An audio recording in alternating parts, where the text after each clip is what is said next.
Hello everyone, Nolan West here. I was enjoying our short time of political peace, or relative political peace.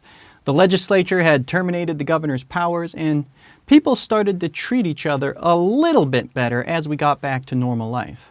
However, COVID, political warfare, re-emerging with the start of the school year was pretty much inevitable. And Biden's vaccine mandate has poured jet fuel onto the burning embers of rage coursing through our country. And my goal here in this video is to help people make some sense of this situation by providing some context. Everybody cherry picks data these days and they start screeching rather than analyzing the situation as a whole. But admittedly, screeching is probably a little more fun. But enough people do that on the left and the right for that matter. I have spent hours researching for this video to ensure that everything I say in here is 100% accurate. Unlike some folks, I think it's better to be accurate than to be the first to comment. First, I will cover how the president intends to implement this mandate, because when you're talking about new rules and new laws, the devil is always in the details. Then I want to draw your attention to a Supreme Court case from the early 1900s when a vaccine mandate was challenged that the government issued. And that will help provide some context over the president's mandate today. And that case will certainly, and I mean certainly, be used in a litany of lawsuits to come. Lastly, I will share my opinion as your elected representative. I'm sure this video would be much more entertaining if I just spewed my opinion without any facts or context, but I believe that facts still do matter in public discourse. That might not get as many clicks, but reality matters. So let's get into it. President Biden announced that he would command OSHA to develop rules that require employers over 100 employees to require vaccination or force their employees to undergo weekly testing if they want to keep their jobs. Employers who don't comply with this new mandate would face a fine of $13,600 per violation. Now, I couldn't find what per violation meant. It could mean per employee who does not comply or per instance an employer is documented ignoring the mandate. I'm not sure, and nobody really has a handle on this. The actual rules to implement this mandate are still being written, so it's tough to say what anything specifically and precisely means. We have to try and piece this whole thing together from press releases and President Biden's speech. The consensus now is that this policy will not be enforced by OSHA inspectors sent out without a report, because the agency can't even come close to handling that workload for every employer over 100 employees. This mandate will likely be enforced by employees reporting their employers. And OSHA will use its power under a law from 1970 to issue an expedited rule. And this will bypass their traditional rulemaking, which usually takes years and years. And during that time, they collect public input when they do it. This expedited rulemaking hasn't been used by OSHA since 1983, when OSHA issued an emergency rule regarding asbestos. But the courts actually struck that rule down. All in all, these emergency rules have not done well in court. OSHA has issued 10 of them since they were created 50 years ago, and 5 have been successfully challenged in the courts. We don't know most details on this mandate until the rules are actually adopted, but that's more or less a crude outline of what this mandate will look like in practice.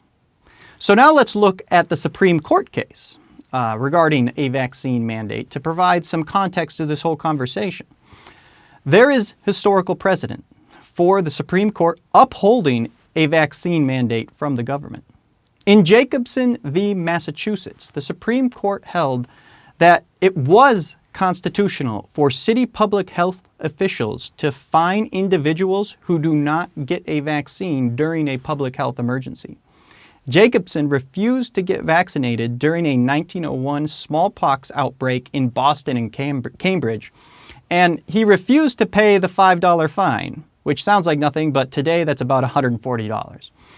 He brought his case all the way to the Supreme Court and lost. While this case does illustrate the government can mandate vaccines, it is not perfectly analogous to our situation today. Unlike the president's mandate, the court upheld the city government's orders, not the federal government's. And it still allowed for a fine to be paid to avoid vaccination rather than mandating weekly testing like Biden's order does. However, in the majority decision, Justice John Marshall Harlan wrote, "The rights of the individual in respect of his liberty may at times, under the pressure of great dangers, be subjected to such restraint to be enforced by reasonable regulations as the safety of the general public may demand." That excerpt begs the question, what rises to the level of a great danger, and how do you determine the reasonableness of a particular regulation? Now, there is a lot of case law that outlines those definitions, and they will be an enormous factor when deciding the challenges to this expedited rulemaking by OSHA. We also need to consider how the federal government is today compared to 1905. In 1905, the federal government didn't have near the power that it has in the present day. Just for some context, the federal government's budget in 1905 was around $550 million, and that's in today's dollars, which was about $7 per person in government spending. Now the federal government spends over $6.5 trillion, and that comes to nearly $20,000 per person. The idea that the federal government would be as involved in each individual's life as it is today was completely foreign to anybody in 1905. The federal government simply didn't have the money or the political power to do anything like it does today. And we are likely to hear a lot about this particular Supreme Court case as the challenges to the president's mandates move through the courts. Now that I have briefly explained the implementation of the mandate and the context of vaccine mandates historically, what do I think about the president's mandate? Well, it is horribly misguided policy for a number of reasons. And first and foremost, it literally pits citizens against each other. At a time when our country is more divided than it has been since the Civil War, President Biden delivered a lecture scolding 40% of the country. And if you've ever just dealt with people in general, if you want them to do something, scolding rarely, if ever, helps. It's never helped in my experience, so I don't do it. It was a horrible mistake. Also, OSHA doesn't have the manpower to enforce this policy. So it will be enforced by employees ratting out their employers. And that will literally cause more division and vitriol in our country. The president should be working to bring our divided country together, not stoking more division. We have enough of that. Our country is in an incredibly fragile state, and our political leaders should be mindful of that. Second, if this mandate is successfully implemented, we simply don't have the workforce to lose. I'm sure you've noticed the labor shortage. Wherever you go, staff shortages have severely hampered businesses across the country. Despite increasing wages and bonuses, businesses just can't hire enough people. There are around 1 million more job openings than people looking for work right now. Taco Bell is offering a $300 signing bonus to new employees. I've seen companies offering sign-on bonuses as high as $5,000. Even if we just lost another 5 to 10% of our workforce from this mandate, many businesses simply could not function. They're already limping along as it is. This is a horribly misguided policy mandated at the worst possible time. People are already at each other's throats. They don't need another reason, and we simply do not have enough workers. Third, free people should be allowed to choose the amount of risk they want in their lives. Forcing people to comply for their own good is patently un-American.